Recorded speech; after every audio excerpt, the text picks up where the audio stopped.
and I think the whole world knows it has nothing to do about the performance. It's a little bit personal than that. So I think that's it's a disrespectful thing. Yeah, I mean, I'm gonna keep whatever I feel with me and my family internally on how I feel about that. And yeah, just move on. Last time I played on this field, I tore my Achilles. And that same fan base, they cheered when I got hurt. So does that have to do with, what does that have to do with anything about performance? When a person get hurt, especially for your own city, and they cheer. Does any of that make you regret coming here? No, I don't regret anything in my life. You know, I think the Lord put me through situations for a reason, so I don't regret anything at all. A lot to unpack here. A lot to unpack. So Deshaun Watson and the Cleveland Browns have obviously a very complicated history. They traded 3 first-round picks to the Texans. In March of 22, they gave him a fully guaranteed 5-year, $230 million contract. This was in the aftermath of more than 24 women accusing him of sexual assault and inappropriate conduct during massage sessions. And since then, because of suspension and injury, he has only played 19 games throughout the lifespan of this career, and it has not been good. He's had a 33.1 total QBR that would rank last in the NFL if he had enough starts to qualify. Kmart, I see you nodding your head here. You're not telling me anything I don't know. There's a lot to unpack, but what's your reaction to Deshaun Watson criticizing the fans for booing him? For listeners who are new to me, let me tell you, I am ESPN's resident Cleveland Browns expert. The minute they traded for him, I was dispatched to Cleveland, and it feels like I've been there ever since. So when Deshaun says this is personal, I am uniquely qualified to give you insight into what it was like when he was traded there, because I remember going to training camp. I remember going to those off-season practices, and fans were wearing the Forger, were excited about him being there, were honestly, they disregarded the legal issues. They were like, we have a franchise guy now. So for him to say it's personal, the issue really is his play has not been good. And it's not just this preseason game. Overall, for that kind of price tag, not just the draft picks, which when you think about a team who invested this many draft picks into one guy, year after year after year, this team did not have first-round picks. Mm-hmm. That's just the draft capital. Then you tack on, oh, wait, first ever $230 million guaranteed contract on top of that. And for him to say it's personal is where I was a little befuddled, because I have been there when these fans have cheered him and was there when they were excited that he was their guy. So if he had not gotten hurt, or if he had just played well in the games where he was playing, this would have been a non-issue. And for me, if you're Deshaun Watson, what's in between his ears is really what's more concerning from the standpoint. Well, I shouldn't say what's more concerning, but is what's concerning if you want to see him on the football field. Because if the boos are going to rattle you that much, where we're in the preseason, we haven't even hit week 1, guys, and it's the preseason, and you're already having it out with fans. No one wins, no player wins when you go after the fans and complain about the booing. Todd Monken said it best. Courtney, listen, you can affect the byproduct of what the fans do by playing well. This is what we sign up for, so play better, and you won't have to deal with it. Could there be any other organization other than the Cleveland Browns that would cause this much of a stir from a post-game press conference in the preseason? Like, is it not the most Browns thing ever that this quarterback battle that has been drawn out to a point where Todd Monken says, today I'll have my answer? He had his answer on Saturday. And this was even before the post-game press conference, before Deshaun made these comments, and Todd did say that this is not going to factor into his decision. But he had his answer, seeing how rattled Deshaun was on that field, throwing the interception, hearing the boos, and not being able to shake it, because there's been this conversation around, can he ever get back to that 2019, 2020 version of himself that we saw in Houston, one of the most exciting young quarterbacks in the NFL? And the answer isn't just injuries have prevented that, age has prevented that. It's the mental, like Kimberly pointed out, that is preventing him from going back to his full self. the self that made you trade all of those first round picks, if you're Cleveland, to bring him there in the first place. Like, I think it's like the psychological warfare finally caught up with him to where how other people view him, which in the form of the fans booing him, is affecting his confidence out there. He's rattled. There's no way you can possibly put him out there for 17 games because you're not playing 17 games away from Cleveland's home stadium. As much as Deshaun tinkered with that idea out loud, there's no human way that that's possible. So why would you put your quarterback out in a situation where he is admittedly said, I don't know if I'm going to be able to overcome the boos in regular season games? He's a liability. This is the easiest decision that Todd Monken could make today, to make Shedeur Sanders QB1, because Deshaun Watson, in his words, told you he's not going to be able to do it. Yeah, there's a lot more to unpack here. I have a lot to say on this. We have to hear what Todd Monken had to say about this. But to your point, Courtney, if he's rattled during a preseason game that isn't against starters. And he wasn't even starting.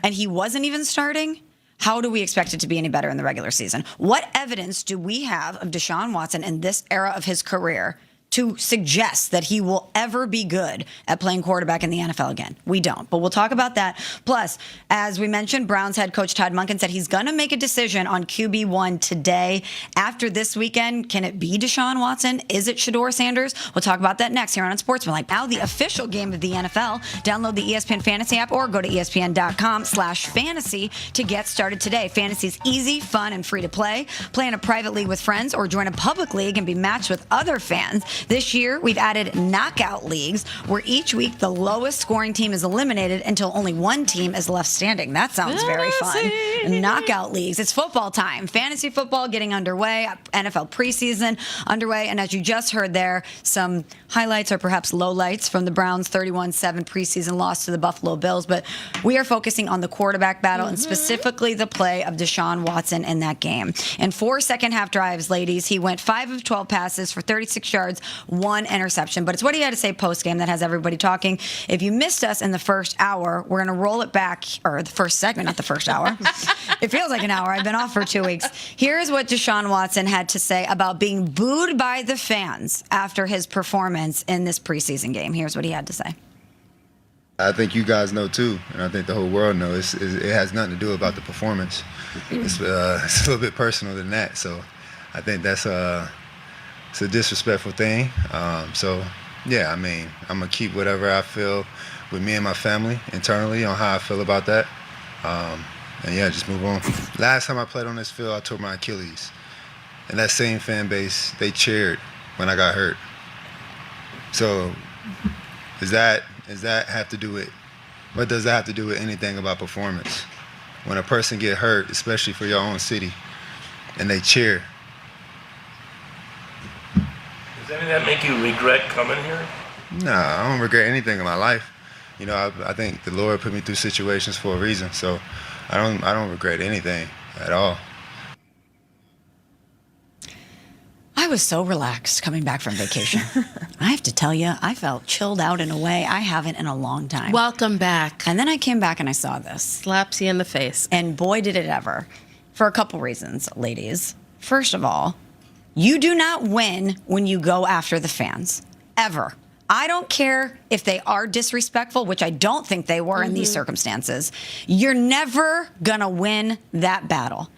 You especially do not go after the fans if your performance and your actions on and off the field has derailed this franchise in a significant way. The Cleveland Browns lost Myles Garrett because you're bad at quarterback. The Cleveland Browns lost a 2-time Coach of the Year in Kevin Stefanski because the team was not good enough because of the play at the quarterback position, primarily because they gave you a fully guaranteed 5-year, $230 million contract, and you have not been good at all during the lifespan of this deal. For you to say that the fans are disrespectful, quite frankly, is audacity on a level that I didn't even know existed. You have only played 19 games for this franchise, not only because of injury, which is outside of your control, but because you served an 11-game suspension because of actions that were in your control. Because more than 24 women accused you of sexual assault and inappropriate conduct during massage sessions. You paid $5 million and completed a treatment program in the wake of that. And you had to miss 11 games as a result. The fans were put in an impossible position. Cleveland Browns fans are incredibly loyal. They love their city. They love this franchise. And it's an emotional conundrum for you to have to abandon that because the team elected to push their morals to the side and bring this guy in because they thought that he would be good at football. When he wasn't good at football at all, they have every right to let him and let this organization know how they feel. And I can't believe he's delusional enough to get in front of a podium and somehow think it's their fault. You know what's funny? The listeners can't see it, but for those who watched the presser or watch clips of it, it was the fixing of the earring to start. From that moment on, it was just the ginormous diamond in the ear. You just knew it was going to go off the rails because I think for Deshaun, there's a lack of awareness. And I think everything you just laid out it sort of hits it on the head from the standpoint of he feels like I've worked my way back from multiple injuries to be there, to be on the field, to get back. And you guys, as the fans of this city, for you to boo me, it's just incredible. Whereas I don't think he has taken any sort of accountability for, number one, all of the legal issues off the field. He has never come out and properly taken accountability in a way that makes people feel like, okay, this guy understands. There's remorse. There's something that he feels like there's some level of contrition. I think that was number one. And I think that's what people were waiting for. That never happened. And now to see the play on the field, because Michelle, as you pointed out, for the Browns to go all in, and I keep bringing up the draft picks because when you do not have top round draft picks, the depth of your team, what you're able to do, the flexibility, you are handcuffed for years and years after that. So the draft picks, the guaranteed money, for them to invest all of this, they invested all of this and kicked Baker Mayfield to the side because they thought they were getting a guy that could be rehabilitated on the field and close to that Houston Deshaun that we saw. Can I just tell you, though, Courtney, I know you and Michelle seem to think that it's a sort of a slam dunk as far as the easy option is to start Shador. I would not be surprised if Deshaun is still named the quarterback today. And because everything that I have been told throughout this training camp process, talking to people in Cleveland, is that Deshaun has looked better in it all off season. It is the games where you're sort of like, oh, like this last one was incredibly bad. And for Todd Monken to say yesterday to reporters, the emotions got the better of him. This is a guy who's really worked his way back. It would not surprise me as somebody who has been dispatched to Cleveland year after year. It would not surprise me if Deshaun is the starter. And keep in mind, Courtney, and I'll throw it to you in a second, 3 of their first 5 games are on the road. After that, you can make a case that they're playing a lot of road games. He's playing in enemy territory anyway. Maybe being on the road will be good for him. And within those first 5 games, if he's not good at football, then you go to the kid Shador. Yeah, they have Jacksonville and Tampa Bay to start the season, 2 division winners from a year ago, but that's probably an easier path for Deshaun Watson if you do start him at quarterback because he's away from the Cleveland Browns fans. He won't get booed, or maybe not booed as much on the road. But can I just say one thing about the press conference? We're all talking about when he is fixing his earring, and it just seems so disingenuous the way that he's saying, like, how dare you boo me, more or less. The part where the follow-up, he was asked a question from a reporter about, do you regret coming here? He's like, I don't regret anything in my life at all. Yeah. Ooh, of all people to utter that statement, that is about as tone deaf as it gets. And that's, like, he's missed the big picture the entire time he's been in Cleveland, from the charges to how he should respond to that, to showing no remorse, to being, publicly kind of aloof about the whole thing. And I talked to him on the field after the game in Chicago, and I asked him, did you do enough today? Have you done enough throughout training camp to win the QB1 job? And he said flat out, I don't know. And to me, if you're a competitor, if you're confident in yourself, if you believe that you are truly the best in a competition, you say, without a shadow of the doubt, I've given it my all. I have shown them that I am capable of being the quarterback the starting quarterback for this franchise. I don't know doesn't exude confidence. And what you see is a lack of confidence out there from a player who's second-guessing everything. He had a pristine image in Houston before all of this was unearthed.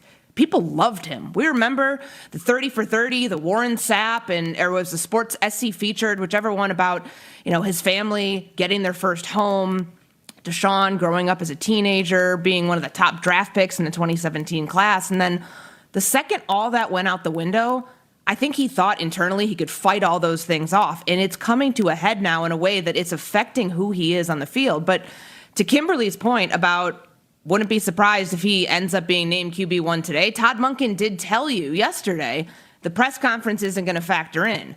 Don't you think it's going to look not suspicious? I think it would be the right decision to name Shedeur Sanders as starter at this point.